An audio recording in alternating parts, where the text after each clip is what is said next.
I mean, I've been very pleased with what we've seen so far. I think that the key themes on both the men and women's side has been that we're healthy as a group.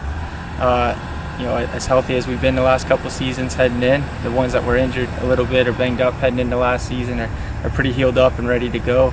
So that's always great when you can start like that.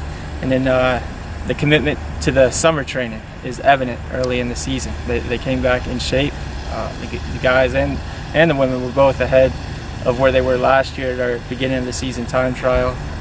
And the big thing is that we asked them to step up their workload over the summer, the previous summer's workload. And so not only did they have a bigger commitment to getting that work done, but it was also a bigger workload than what they were asked to do in the past.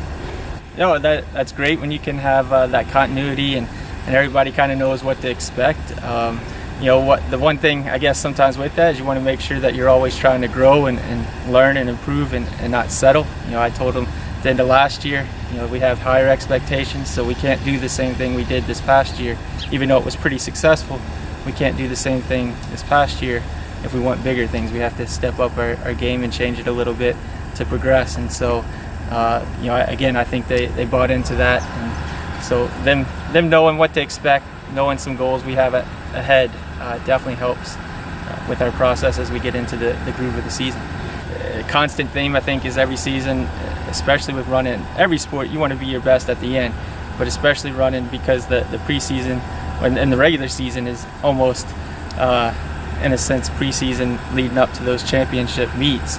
You gotta make sure you're staying patient because you get excited when you're in such good shape that maybe you start pushing early. So it's being excited that we are in good shape, but not getting ahead of ourselves. But again, our guys have huge goals this year, and so I think they're excited that they see it's a doable thing. And for our women to be ahead of where they were last year, I know they were disappointed with the results last year, so there's more excitement heading in of what we can accomplish this year and the steps we can take with this group.